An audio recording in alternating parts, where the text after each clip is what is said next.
Una salva de aplausos acoge la presencia de su excelencia el jefe del Estado y su esposa en el Estadio Santiago Bernabéu cuando llegan a la tribuna de honor para presidir la quinta demostración sindical de teatro, música y danza. Va a comenzar la quinta demostración sindical dedicada este año a teatro, música y danza. 1 de mayo de 1962. El Estadio Santiago Bernabéu en Madrid acoge la demostración sindical con la que el régimen dictatorial del general Franco celebra su fiesta de San José Artesano. Una fecha de gran simbolismo para el movimiento obrero desde el siglo XIX y un ritual de movilización anual convertido desde 1956 en España en un pomposo encuentro del caudillo con sus obreros. Todos los trabajadores de España rinden homenaje al Fénix de los Ingenios, representados por 3.000 productores procedentes de todas las provincias. Para el régimen, aquello es la constatación festiva del Estado totalitario como protector de la armonía entre las clases sociales.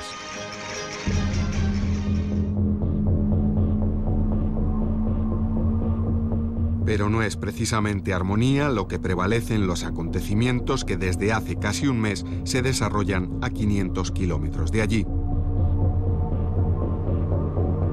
Desde el 6 de abril, en las cuencas mineras de Asturias, se está viviendo sin consignas ni convocantes, en silencio y ocultado por un oscuro telón de censura, el mayor desafío al que ha tenido que enfrentarse la dictadura desde que concluyó la guerra civil.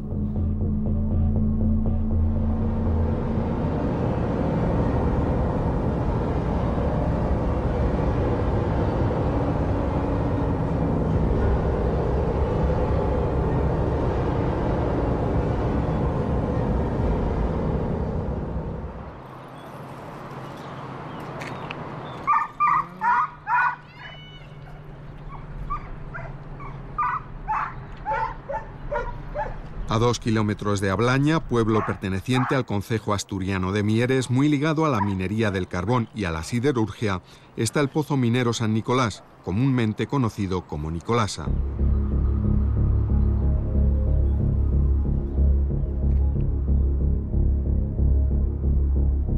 Aquí, el 6 de abril, se vive un acontecimiento en apariencia menor. 7 de los 25 picadores que trabajan en la mina han decidido no bajar al pozo. El motivo total fue la dureza de la capa que teníamos y el dinero que ganábamos.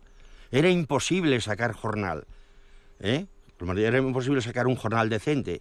Yo creo que eran unas 100 pesetas diarias, ya de aquella que no era, ¿no entiendes? Así que unas 100 pesetas diarias.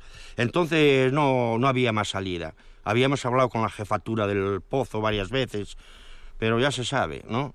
La jefatura del pozo, imagínate un señor con unas polainas, color marrón, y una fusta en la mano derecha, y bien alimentado.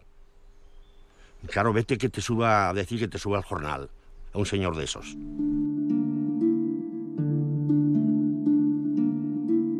Eladio Gaimonde es uno de los 7 picadores descontentos de Nicolasa.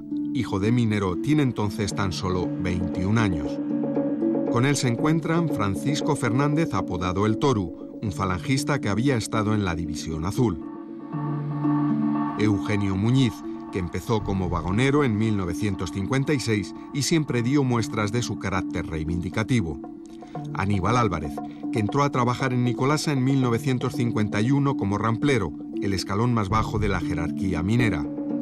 José del Caz, que tiene entonces 25 años. El extremeño Abelardo Panadero, de 26. Y un rebelde Jovino Ardura, que tiene entonces 22 años y hoy, entrañable, tras toda una vida de lucha, se encuentra retirado y enfermo en el collado de Urbiés, una aldea del concejo de Mieres. Los 7 trabajan en una capa de carbón de gran dureza y, como todos los mineros asturianos, cobran a destajo. Por ello exigen a su empresa, Fábrica de Mieres, un aumento del salario.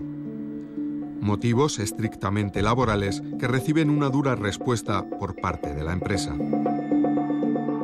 El día 6 fue cuando llegamos con las cartas aquí al pozo de despido, cuando iba a entrar el relevo.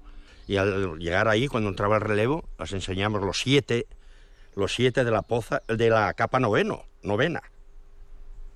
Esos fueron los que nos salimos afuera. O sea, salimos a hacer prácticamente el paro ya a la huelga.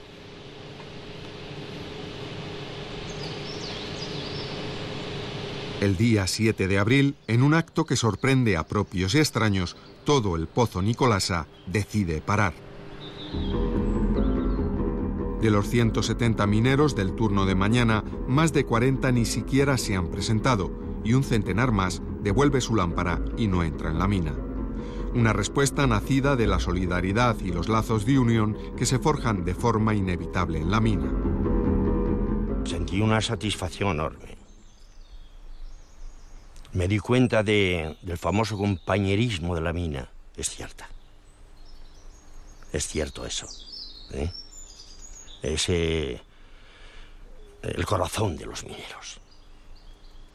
A partir de un incidente absolutamente anecdótico, un incidente menor, una sanción, como había habido centenares, si no miles de sanciones similares, hay una respuesta de solidaridad del entorno más inmediato de esos trabajadores y eso genera una cascada, un efecto dominó en el que para el Pozo Nicolasa, en solidaridad con Nicolasa para Polio, en solidaridad con Polio Baltasara, paran todos los pozos de fábrica de Mieres, eso salta a otras empresas.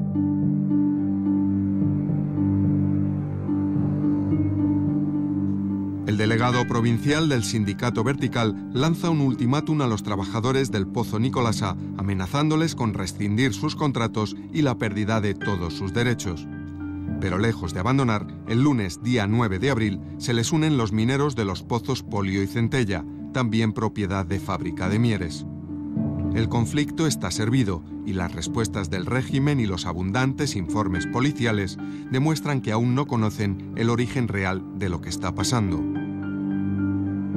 Solo había que echar la vista un poco atrás.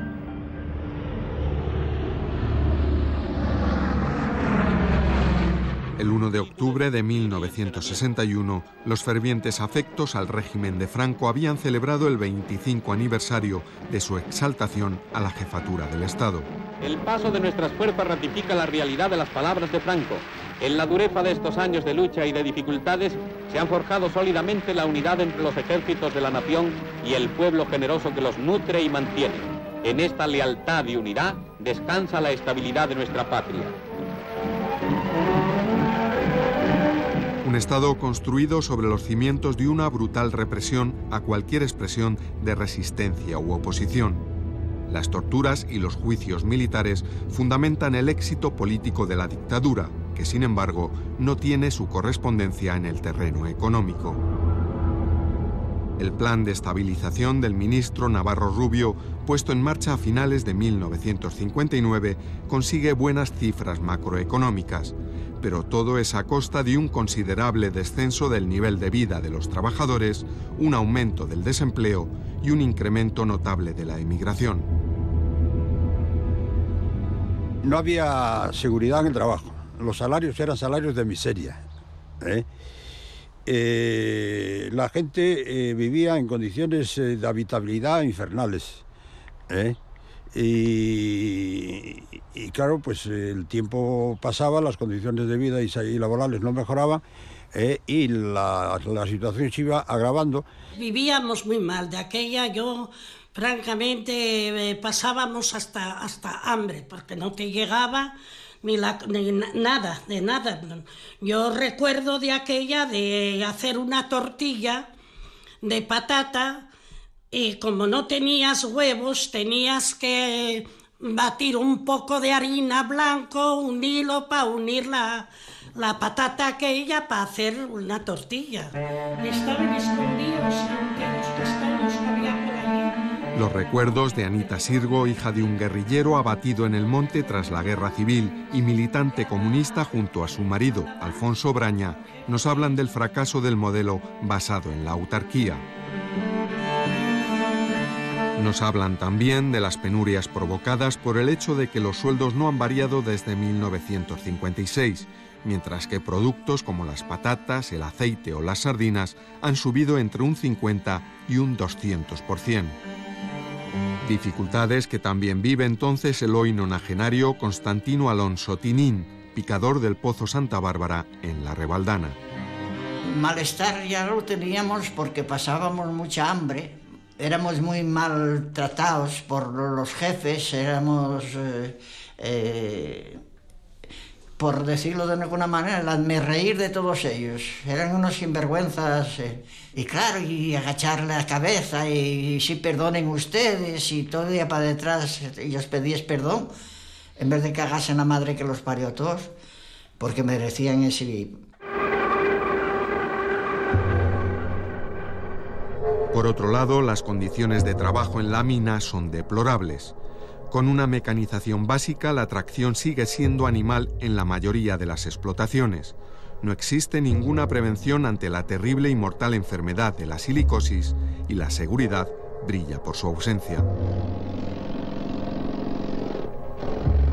Cuando yo llegué a Asturias, que es en el año finales del 61, principios del año 1962, la situación de los mineros era verdaderamente dura, es decir, por no decir desde el punto de vista social, laboral, catastrófica. Es decir, eran jornadas de trabajo durísimas, condiciones de seguridad muy malas. Y yo tengo un recuerdo que, por mi ignorancia, cuando llegué allí yo vi que en los pozos, en la verja del pozo, había siempre una cifra. Y yo no sabía qué era esa cifra, ¿no? Entonces a un amigo mío minero le dije, oye, ¿esa cifra qué es? Me dijo, esos son los muertos.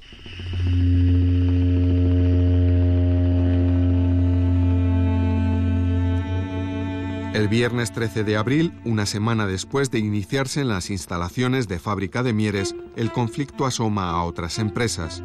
El sentido de grupo anima a los mineros de Ulleras de Turón y Mina Tres Amigos a dejar el trabajo. No quieren que su carbón sirva para romper las huelgas de los otros pozos. Una tras otra, todas las minas de Mieres en la cuenca del Caudal van parando y el conflicto salta al Valle de Turón. Todo ocurre sin apenas consignas. El rito, ejercido en silencio, siempre es el mismo. Lo primero que se hacía cuando queríamos aparar un pozo era llegar al centro de trabajo, casa SEO que llamamos nosotros, casa donde nos cambiábamos la ropa, y teníamos unos cadenes o unos taquillis para abrir o tal, y lo primero que hacíamos era ya no bajar la cadena, no bajar la ropa, para no nos cambiar, o no abrir la taquilla. Entonces, si llegabas y te arrimabas allí, poner manos así y quieto parado. Entonces, como todo el mundo sabía ya quién era más o menos los que navegábamos con estos sistemas. El papel de las mujeres, por otro lado, es fundamental para el sostenimiento anímico de la huelga. Algunas pagarán más adelante un precio muy alto en forma de torturas y prisión. Es el caso de Constantina Pérez, hoy ya fallecida, y de su amiga Anita Sirgo, que un año después quedará prácticamente sorda al perder un tímpano durante las palizas que le propinarán en comisaría. Ambas serán rapadas en un vano intento por humillar su persona y su lucha. Nos reunimos rápidamente porque veíamos que se iba a romper la huelga. Entonces, en esa reunión hablemos, porque no podíamos reunirnos más de 7, por la seguridad, por si te picaban, porque no más que te picaban, escacheaban de la casa y todo. Entonces, ahí acordamos que no podíamos estar quietos y que teníamos que ir a hablar con todas esas mujeres que tenían los hombres en huelga y que estaban en las mismas condiciones que nosotros. Las mujeres se organizan, acuden a las entradas de los pozos y siembran de maíz los caminos que conducen a las bocaminas y a las fábricas, con un mensaje inequívoco. Están llamando gallinas a los que acuden al trabajo. Su efecto es cada día que pasa mayor. La inmensa mayoría de los mineros siente una insoportable vergüenza ante el hecho de que un piquete de mujeres les eche en cara su cobardía o su insolidaridad. Ahí a veces hay un elemento incluso de la honrilla o de la masculinidad. probablemente un elemento de lo que en Asturias se llama ser paisanos. Y ser paisanos es ser hombres que se visten por los pies, que son íntegros y que no son cobardes, ¿no? Ser esquirol es una cosa muy deshonrosa y de alguna manera pesa sobre los que ven cómo se va generalizando la huelga y ellos no están en huelga, pesa eso. Y la gente cuando llega y ve esto sembrado de maíz, el mensaje es muy escueto: sois unos gallinas, no os atrevéis, ¿no?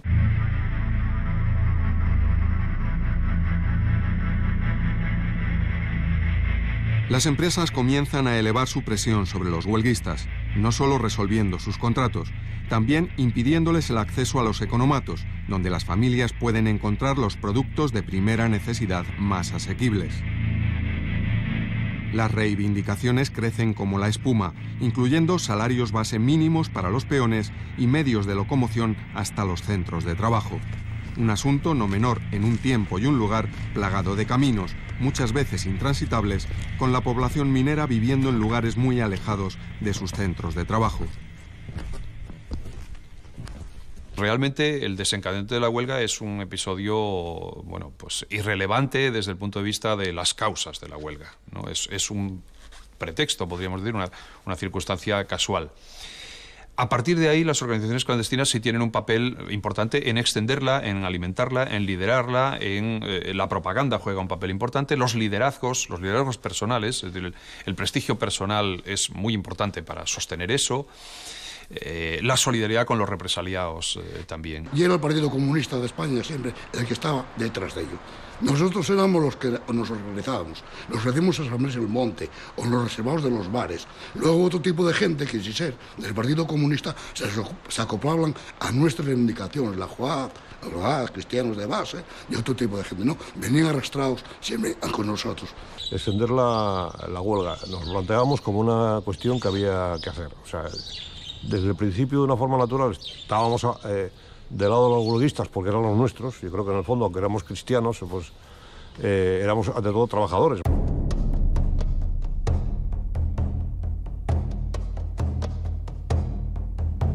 No han transcurrido aún 2 semanas y el día 18 de abril la policía cuenta ya a más de 12.500 trabajadores involucrados en las huelgas. Parte de la actividad metalúrgica de Fábrica de Mieres está ya afectada. Y lo peor para el gobierno, el conflicto comienza a asomar en la cuenca del Nalón. La noche anterior, las calles de Langreo han aparecido sembradas de octavillas firmadas por el Frente de Liberación Popular. Lo que comenzó siendo un conflicto laboral es ya un problema político para la dictadura del general Franco. Pasaban unos días y no saltaba la huelga en el Nalón, que es donde estábamos nosotros, es decir, la zona de Sama, El Entrego, Sotrondio, en fin, todos los pueblos de la cuenca del Nalón.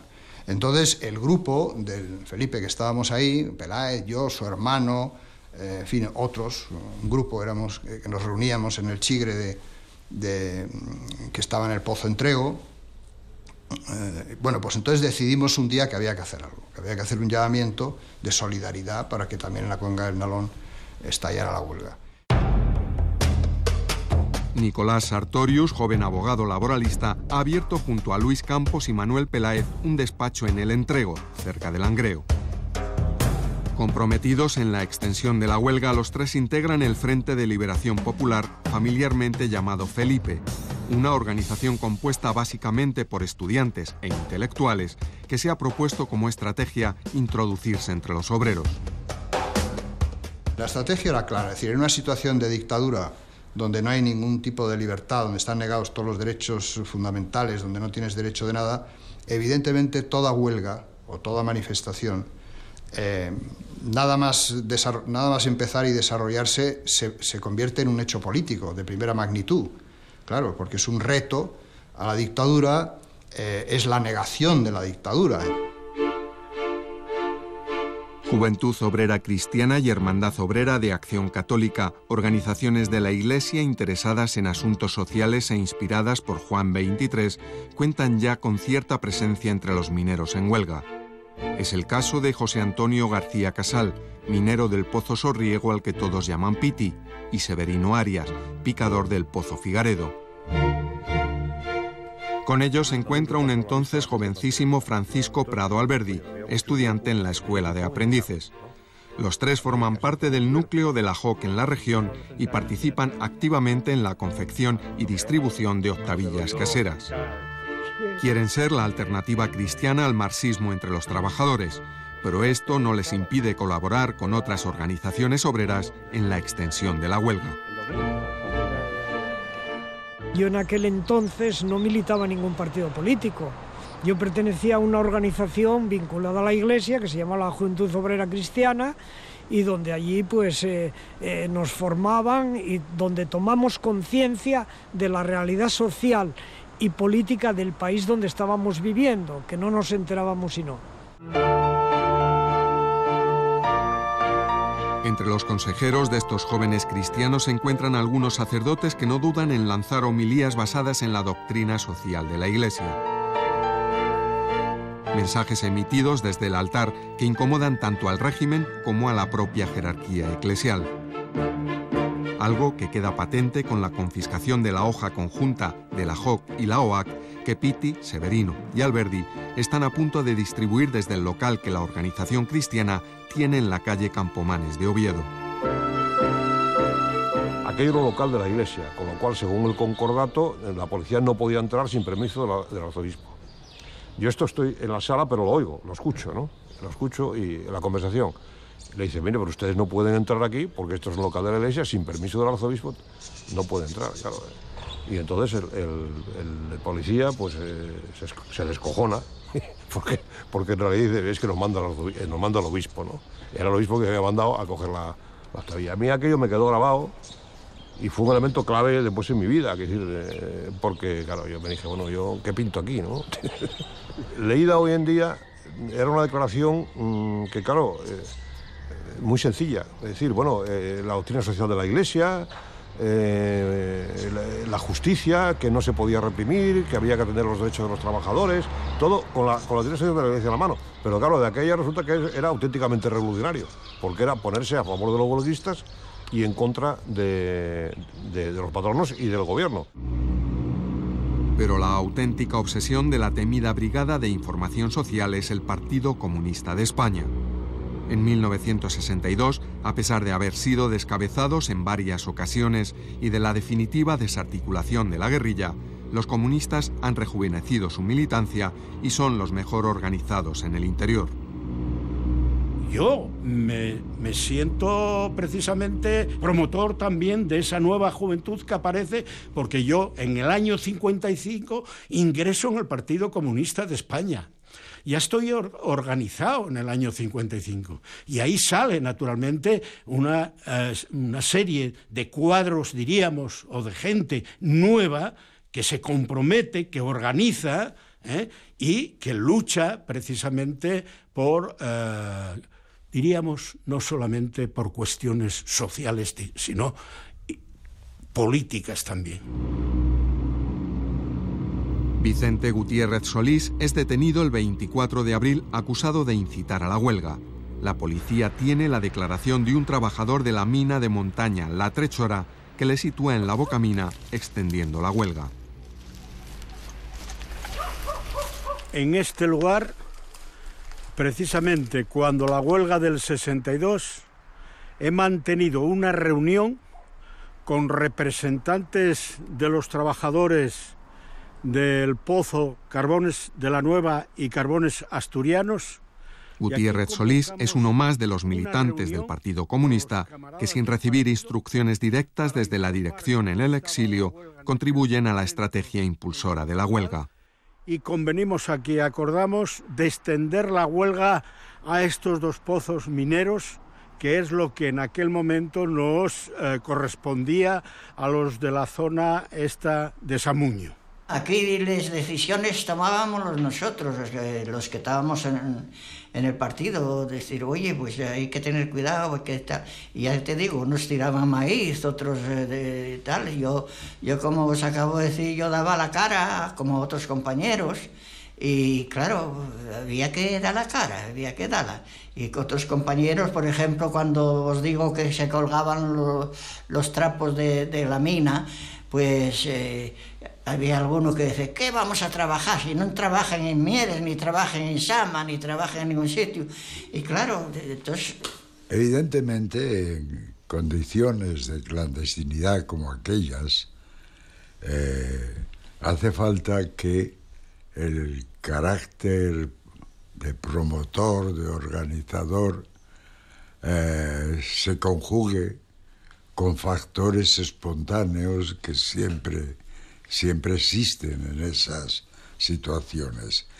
Y la verdad es que la labor de nuestros camaradas, apoyándose muchas veces en posiciones del sindicato vertical, había creado ya una atmósfera favorable a toda una serie de reivindicaciones.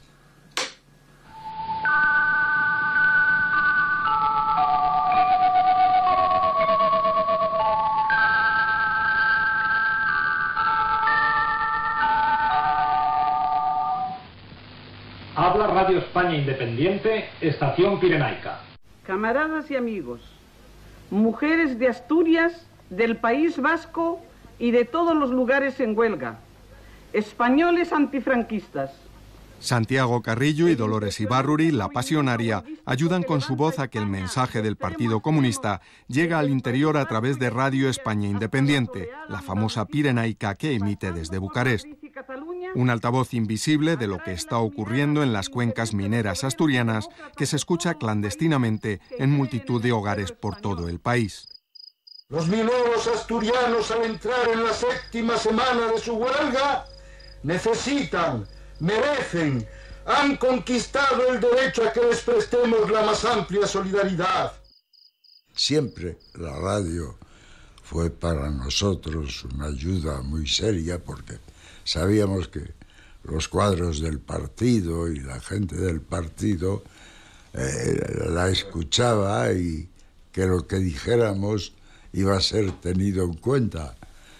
Pero en ese momento la importancia de la radio fue todavía mayor porque conseguimos actualizar las emisiones y que cayeran de lleno en la opinión, en la gente y orientaran, ayudaran. Los anarquistas apenas tienen presencia sobre el terreno y los pocos sindicalistas de UGT involucrados en las huelgas están desconectados de la dirección en el exilio. La dirección del exilio tenía unos problemas de convivencia con los comunistas que eran secuelas de la guerra civil. Nosotros aquí en el trabajo teníamos que defender los mismos intereses y tomar decisiones conjuntas con ellos. No teníamos otra alternativa. Y ahí no valía el espíritu de Llopis ni el de nadie del exilio. ¿Cómo íbamos a abandonar a un compañero por no actuar conjuntamente con los comunistas? Eso es de locos.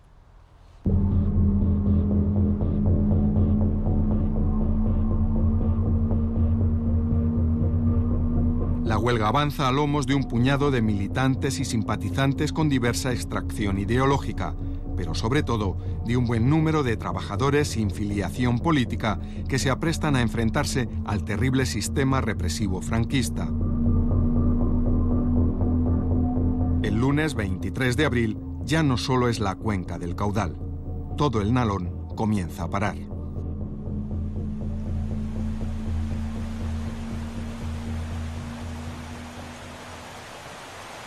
A los 2 días el río Nalón bajó con el agua clara, que era el signo en la parte de abajo de la cuenca. Cuando el agua estaba clara es que había huelga, y cuando llegaba negra pues es que salía carbón, lógicamente. Entonces eso nos dio la idea de que había parado todo.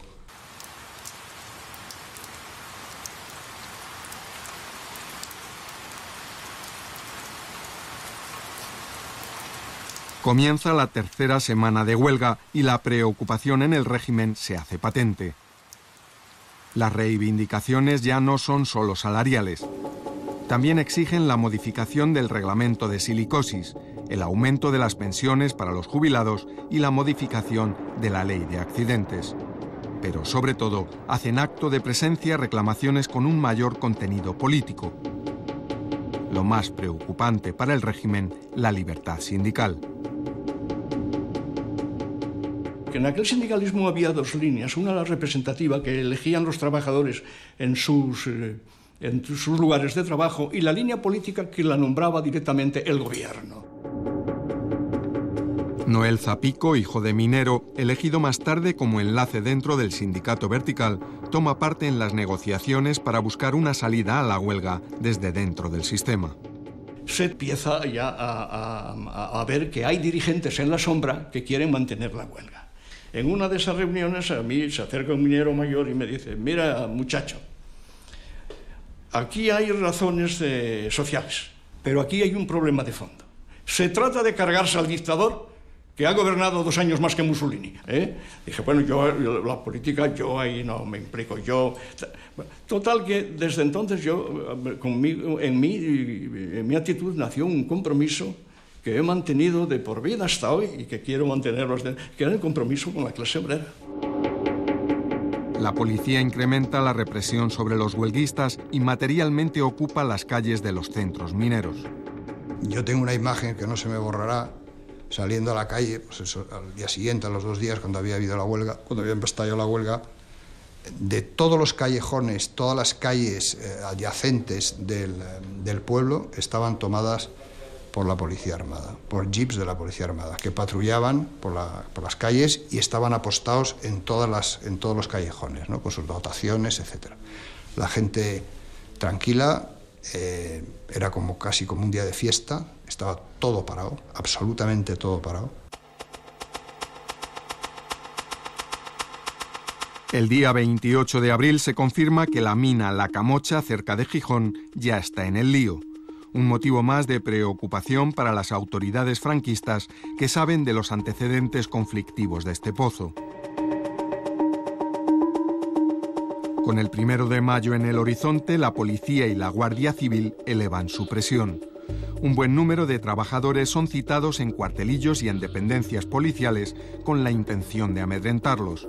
Y aumentan notablemente las detenciones, bien por antecedentes comunistas o bien por participar en la extensión de la huelga. Es el caso de José Luis Fernández Roces y José Ramón García Carrio, Ramonín, sorprendido este último mientras distribuye propaganda de UGT. Mi compañero pues metióse al Pozo Solvay, a la mano ya del pueblo de él, vieron, sospecharon él y cogieronlo. Entonces al cogerlo, pues no tuvo más remedio que entregarse. Bueno, cogerlo el guardia jurado y vino la Guardia Civil, cogiólo y marcharon con él, y llevaronlo de ahí, llevaron los de la brigada para aquí, para Sama. No sé si sintieste alguna vez hablar del Cabo Pérez, y era un hombre muy malo, y era un secreta muy malo. Y el Cabo Sevilla, y bueno, había 4 ahí, que eran muy malos, muy malos. Hubo mucho maltrato. En el tiempo que yo estuve en la comisaría de Oviedo, que eran unas comisarías de estas como las del oeste, es decir, con barrotes y un pasillo donde ves a la gente, ¿no?, que pasa, etc. No había puertas con un chivato, sino barrotes y un pasillo. Yo vi pasar por ahí gente destrozada. Destrozada. Y pegaron unas palizas muy serias. El miedo y el silencio se apoderan de las calles en los principales núcleos urbanos. Es habitual encontrar cerca de cada pozo un bar o, como lo denominan los paisanos, un chigre.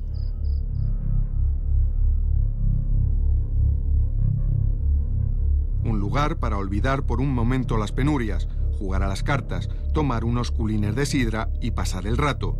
Pero también uno de los pocos sitios en los que los mineros pueden hablar de lo que está ocurriendo sin temor a las represalias. Los chigres, que había muchos en Asturias, con su bolera correspondiente, etc., era un sitio donde la gente socializaba, es decir, donde la gente se veía, donde la gente se conocía, donde los chivatos o la policía tenían dificultades de penetrar porque todo el mundo se conocía. Y cuando entraba alguien en el chigre que no era conocido, se hacía un silencio. Acaba el mes de abril y el pequeño núcleo de UGT ya está prácticamente desmontado. Ya sabía que me estaban buscando. Y bueno, yo como tenía a la mujer embarazada 8 meses y por tranquilizarla un poco se me ocurre pues ir a acercarme a casa a avisar. y ya me estaban allí esperando, y me cogieron. La Guardia Civil detiene a uno de los pocos socialistas que aún siguen en libertad, Avelino Pérez, que sin embargo consigue zafarse de sus captores y emprende la huida. Venían disparándome detrás y aquí estaba la policía armada, los grises, que ahí me echaron el alto y yo no tuve otra salida que tiramos al río. Y ya venían encima de mí y tuve que meterme en ese colector que salía todas las aguas usadas y la basura por ahí. Y tardé un cacho mientras que ellos estuvieron, y yo lo sentí ahí, y el teniente de la policía, de los grises, de la policía armada, dice, no vale la pena seguir buscando, ese muchacho está camino de San Esteban de Pravia. Al borde de la hipotermia, Avelino se deja arrastrar por las embravecidas aguas del Nalón. Sale del río cerca del Pozo Fondón y huye al monte a través de un túnel ferroviario. Oculto por la familia de su amiga Belarmina Fernández, cruzará la frontera hacia Francia ayudado por sus compañeros socialistas vascos. No conocerá a su hija hasta 5 años después y no volverá a España hasta el inicio de la transición.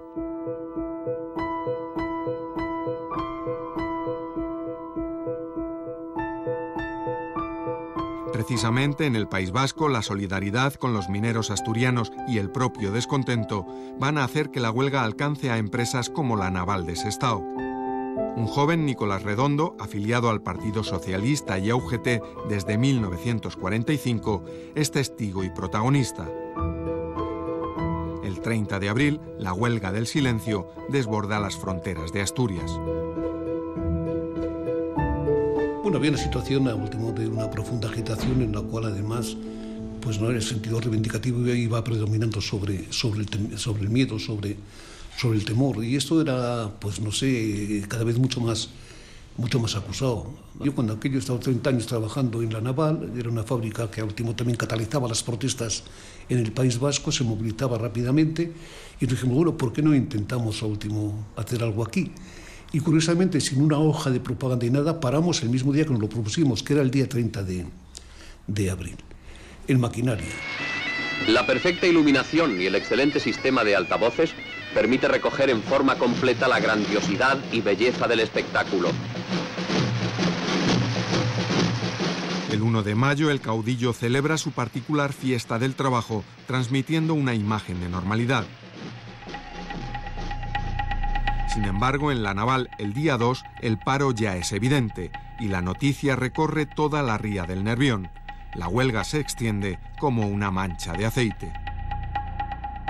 Bueno, ¿y cómo hacemos realmente que eso se extienda en la fábrica? Entonces efectivamente, se hacía la culebra. La culebra quería decir que íbamos efectivamente por todas las oficinas y todos los talleres arrastrando a la gente a movilizarse dentro de la fábrica, porque estimábamos que era cuando la huelga tenía éxito. Nos costaba, tampoco queríamos violentar excesivamente la situación, recorríamos las oficinas, recorríamos los talleres y la gente se iba sumiendo a la manifestación. Y al último terminamos cerrando, al último también la huelga, se cerró toda la empresa. El conflicto deriva hacia la huelga general en las cuencas mineras y afecta a los suministros de Altos Hornos de Ensidesa. La industria vasca se suma a unos paros que poco a poco se extienden por las minas de León, Puerto Llano, La Carolina y Huelva. Incluso en el cinturón industrial de Madrid y Barcelona, los trabajadores de algunas empresas esgrimen sus propias reivindicaciones. La universidad, además, se suma a las protestas. En Barcelona, el joven Manuel Vázquez Montalbán es detenido por cantar en público Asturias, patria querida.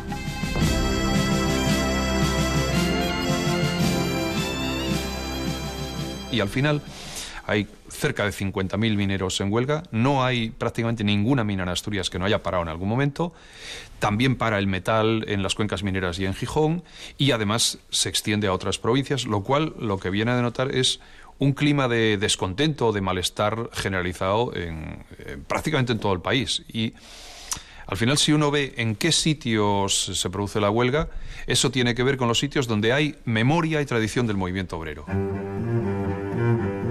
El 4 de mayo, el gobierno franquista declara el estado de excepción para Asturias, Guipúzcoa y Vizcaya. Se suspende el secreto de correspondencia, la libertad para fijar residencia e, irónicamente, la obligación de las fuerzas del orden de liberar a los detenidos o pasarlos a disposición judicial después de 72 horas. Derechos que, por supuesto, estaban siendo conculcados desde que comenzó la huelga. Ahora lo serán masivamente gracias a un decreto referido a un conflicto que hasta este momento no ha aparecido en los periódicos. La huelga de la primavera había sido absolutamente silenciada hasta el decreto de estado de excepción. No hay ningún vestigio de información sobre la existencia de la huelga durante todo el mes de abril y los primeros días de mayo. Una vez que se reconoce, lo único que aparece en la prensa es pura propaganda, es decir, es todo mentira lo que cuentan, ¿no? Y además, esto se puede afirmar con absoluta rotundidad porque es posible saber qué era lo que realmente estaba pasando por los informes policiales. La policía todos los días, a veces por la mañana y por la tarde, hace un informe que da cuenta puntual de qué está pasando, cuántos trabajadores están en huelga, en qué sitios, qué es lo que está ocurriendo. El 6 de mayo, el gobierno se enfrenta a un manifiesto de intelectuales en forma de carta de petición dirigida a Manuel Fraga Iribarne en su calidad de catedrático. En ella se le insta a que demande del gobierno medidas para que los españoles sean informados de todo lo que les atañe y que los conflictos sociales sean resueltos mediante la negociación, excluyendo tajantemente toda violencia. El escrito está promovido, entre otros, por el escritor comunista Armando López Salinas y firmado por un amplio grupo de intelectuales de diferente pelaje político. La lista la encabeza Ramón Menéndez Pidal. Estuvimos Juan Antonio Bardén, el director de cine, y yo mismo fuimos a pedirle la firma a don Ramón Menéndez Pidal, que nos recibió y allí en una mesa muy grande que tenía, bueno, todo lo demás, amén de hacernos algunas críticas de orden literario y sobre el propio documento en sí y de proponernos una rectificación que no se llegó a hacer por la urgencia del propio documento, pero en el que indudablemente era el presidente de la Academia y seguramente tenía razón. Pero en todo caso, sus palabras fueron, tras leerlo y verlo y hacernos la crítica, si esto es contra el cabrón de Franco, y firmó de inmediato. La repercusión internacional del manifiesto de los intelectuales es enorme y sus implicaciones políticas de gran calado. El contexto de la Guerra Fría hace que el tema de España se aparque y digamos que, bueno, pues deja de ser noticia, ¿no? Había sido noticia de primerísima magnitud durante la Guerra Civil, lo vuelve a ser en menor medida en la inmediata posguerra por ser el régimen aliado de las potencias nazifascistas que queda vigente. Pero en los años 50, digamos, Franco consigue hacerse un hueco como aliado. Es un aliado un poco vergonzante, pero un aliado admitido en el bloque occidental. Y de repente las huelgas de 62 ponen de relieve que aquí no hay libertad de huelga, no hay libertad de expresión, no hay libertad de prácticamente de nada, y que ese régimen no es homologable. Una característica también muy importante de la huelga de 62 fue la repercusión internacional, es decir, en todo el mundo se habló de ellas. De hecho, yo creo que fue lo que impidió, que cortó los pasos que la dictadura estaba dando de cara a un reconocimiento a la Unión Europea. Eso todo se vio truncado, ¿no? Por eso estaban tan preocupados. El lunes 7 de mayo, primer día laborable tras la declaración del estado de excepción, son muchos los mineros que acuden al trabajo, pero según transcurre el día, su presencia en los pozos disminuye. A lo largo de toda la semana, el número de trabajadores implicados en la huelga va fluctuando. El ritmo lo marcan la propaganda y la solidaridad por un lado y los métodos intimidatorios de la policía por otro. Pero sin duda, la mayor amenaza contra los huelguistas y sus familias está en la estrategia de asedio por hambre que siguen las empresas, decretando el cierre de los economatos. Después de estar en un mes ya en huelga, veíamos de que iban a romper la huelga, que iban a entrar a trabajar, y no era de extrañar porque ya había mucha necesidad, porque ya estaban pasando hasta hambre y había familias que tenían 5 hijos y todo eso, y claro, las tiendas sí fueron muy solidarios con nosotros porque nos lo daban fiado, Pero claro, ya llegaba el momento que los viajantes os estaban exigiendo ya también la mercancía que estaban comprando. Diversos mecanismos de solidaridad consiguen paliar la situación de algunas familias.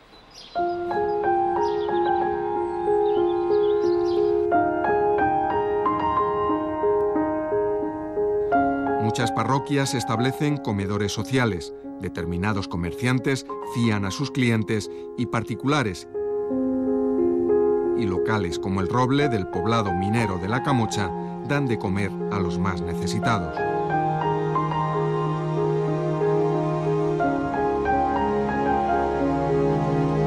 Más inquietante para el régimen, pero mucho menos importante para el devenir de la huelga, es la ayuda económica procedente de las cajas de resistencia financiadas desde el exterior. De su existencia dan constancia emotivas cartas recibidas por la redacción de la Pirenaica. De todas maneras, hay mucha gente a la que no le llega. Quiero decir, repartir este dinero, hacerlo llegar y hacerlo llegar puerta a puerta a cada casa de forma anónima es muy complicado. Se necesita una red de personas y una estructura organizativa que es prácticamente imposible de tener para organizaciones clandestinas tan precarias, con tan pocos militantes, en condiciones tan represivas, con buena parte de sus militantes detenidos o encarcelados justo en el contexto de la huelga, como para que eso pueda hacerse de forma sistemática y eficaz. Las ayudas y la convicción militante de los más implicados consiguen mantener a flote la huelga y obligan a que el día 15 de mayo el ministro secretario general del movimiento, José Solís, viaje hasta Oviedo y reciba a una comisión de obreros elegidos directamente por los mineros. Solís sabe que el problema hay que vivirlo para encontrar su solución. Hay que dialogar para comprenderse, que es preciso bajar al valle y a la mina para hallar caminos de convivencia. En Oviedo nos encontramos con que había ido otra comisión de Langreo, donde iba José Antonio García Casal, Piti.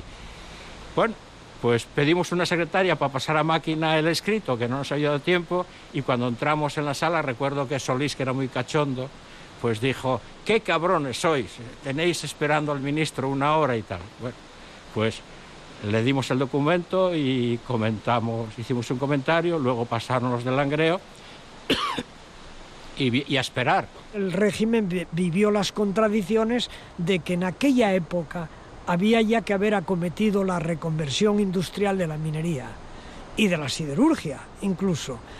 Pero eso en una dictadura no se puede hacer, porque las reconversiones se hacen con diálogo y con libertad sindical y con libertad democrática. Y no existía eso. Por lo tanto, cualquier tipo de huelga, que repito, era delito de sedición, se convertía automáticamente en un problema político, porque no había patronal para discutir, se discutía directamente con el gobierno. El 24 de mayo el gobierno publica en el Boletín Oficial del Estado el decreto que eleva el precio de la hulla como requisito previo a una posible solución al conflicto. Ante las embestidas que desde fuera se lanzan periódicamente con nuestra patria, dirigidas por las fuerzas ocultas del comunismo, nada puede ser más tranquilo. Sin embargo, siguiendo una estrategia de palo y zanahoria, 3 días después, el domingo 27, Franco lanza un duro y amenazante discurso ante los alféreces provisionales en el Cerro Garavitas de Madrid. Con motivo de las diferencias laborales que en la rama de la minería se produjeron y que desde fuera el comunismo ha pretendido explotar, sembrando impaciencias y desatando ambiciones incompatibles en la mayoría de los casos con el momento económico, debe hacerse llegar a todos los trabajadores que el pretender mejorar sistemáticamente los salarios sin que la productividad aumente y cuando la situación de las empresas no lo resiste, constituye una quimera de imposible realización. ¡Arriba España! ¡Arriba!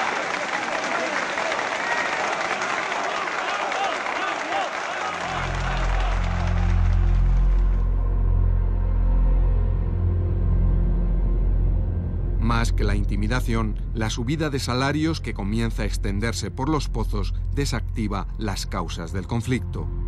Entre el 4 y el 7 de junio, todos los mineros se van incorporando al trabajo.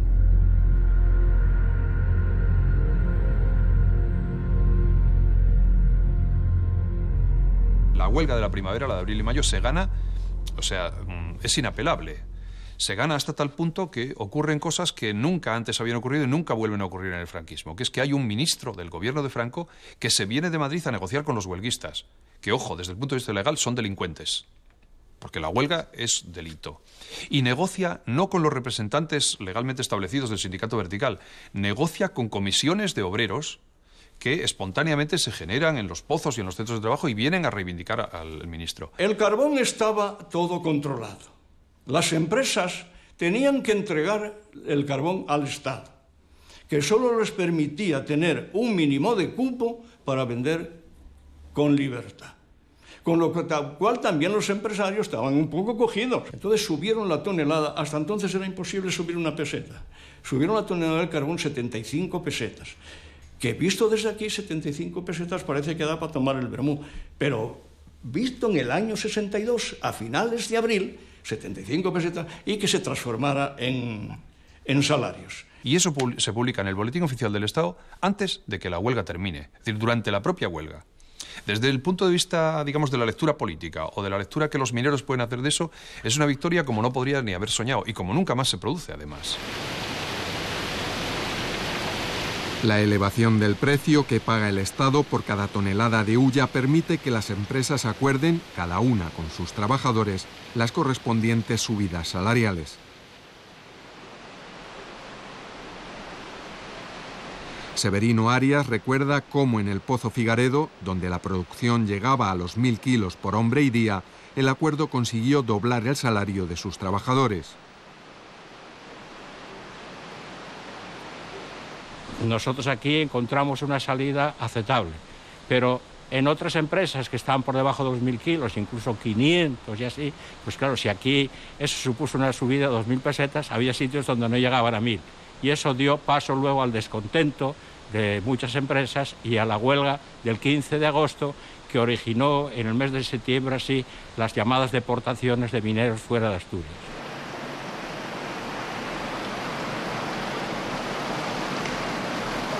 Las subidas, además, son aplicadas por igual a obreros en el interior y en el exterior, incluyendo vigilantes y administrativos que, lejos de participar en las huelgas, se han alineado mayoritariamente con las empresas.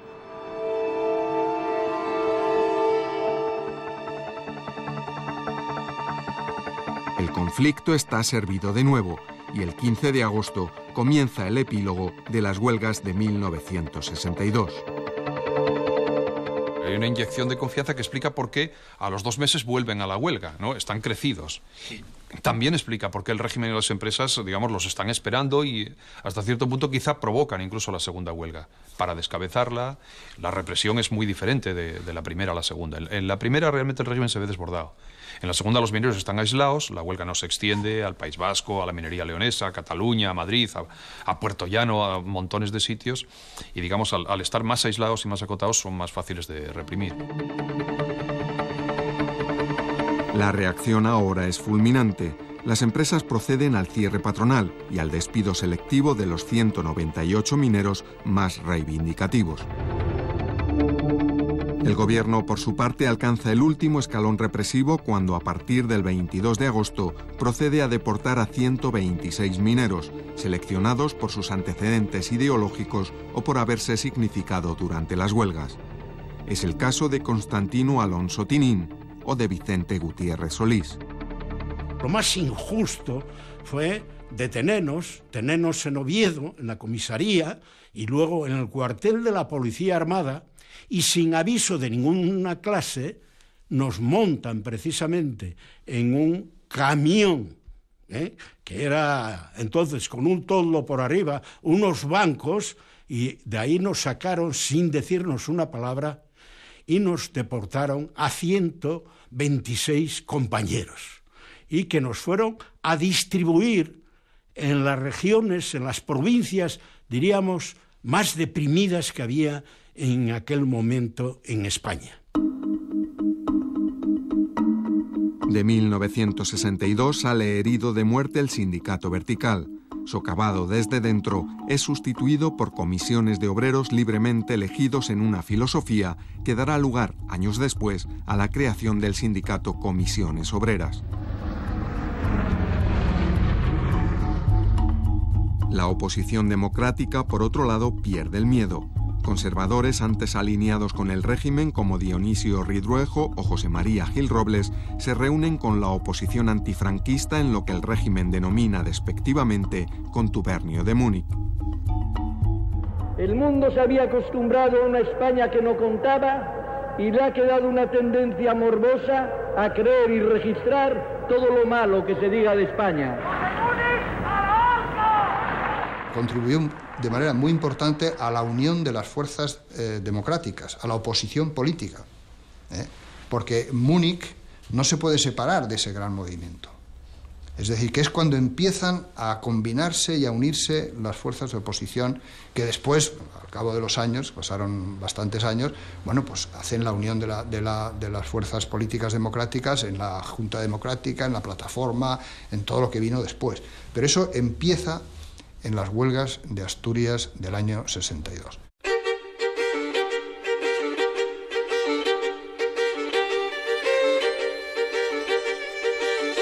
Provocadas por las carencias de medios de vida y de libertades, las huelgas de 1962 en Asturias nacieron y crecieron en silencio.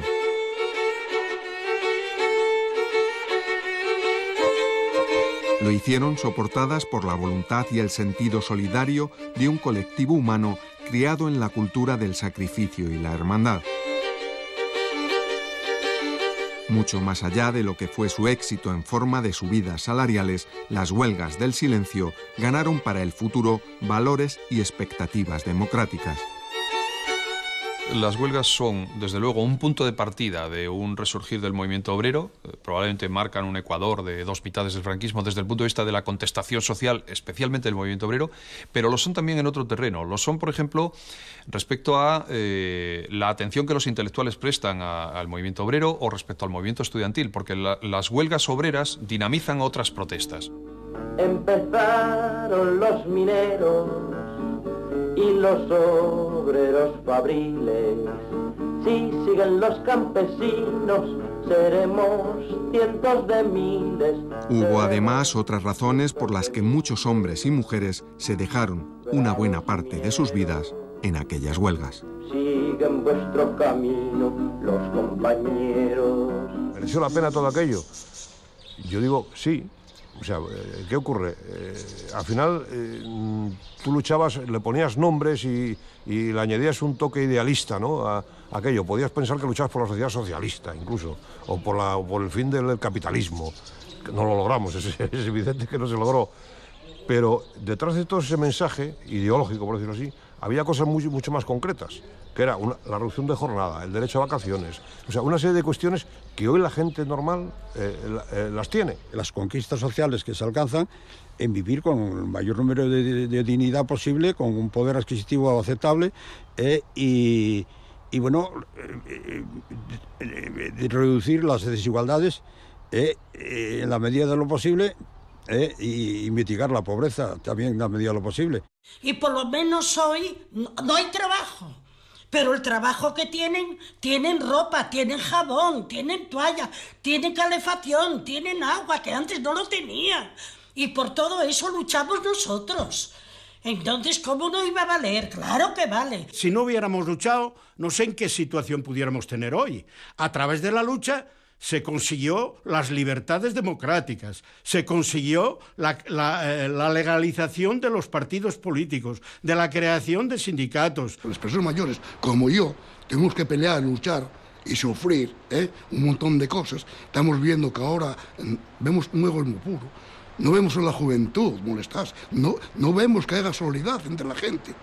Si fuéramos más solidarios y nos ayudáramos unos a otros y viéramos la cantidad de problemas que tenemos alrededor y ayudáramos a algo, otra cosa cantaría. Cambió totalmente, que se quitó el miedo de la gente. Es que Asturias sonaba por toda España. Claro, hay una luz en Asturias que ilumina España entera. Y eso era verdad, ¿no? Por presumir de ser uno de ellos, pero era así. Hay una lumbre en Asturias que calienta España entera, y es que allí se ha levantado toda la cuenca minera, toda la cuenca minera. Ale asturianos, que están nuestros destinos en vuestras manos. Empezaron los mineros y los obreros fabriles. Si siguen los campesinos, seremos cientos de miles, seremos cientos de miles. Bravos mineros, siguen vuestro camino los compañeros.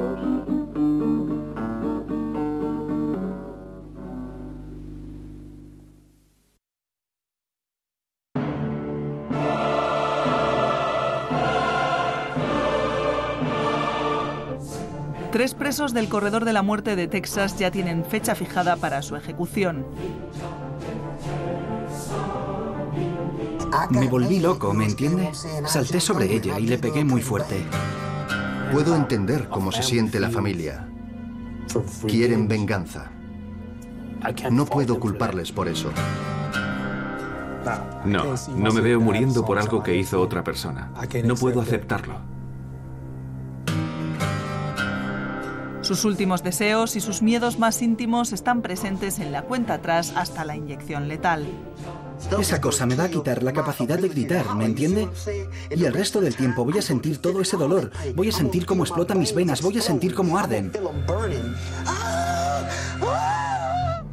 Me quedan 7 días. Me da más miedo que por algún motivo se anule la ejecución que lo contrario. Familiares, amigos y víctimas reabren el polémico debate sobre la pena capital. Teniendo en cuenta lo que va a pasar, no hay necesidad de tratarle mal o de ser desagradables con él. Sabe, quería que sufriera tanto como él hizo sufrir a mi hijo. No creo en la pena de muerte. Si yo te mato y me quitan la vida, el que me quita la vida también es un asesino. Por supuesto es un homicidio legal, no perdamos eso de vista, pero así es exactamente como se considera. En el Corredor de la Muerte, la próxima semana en Documentos TV.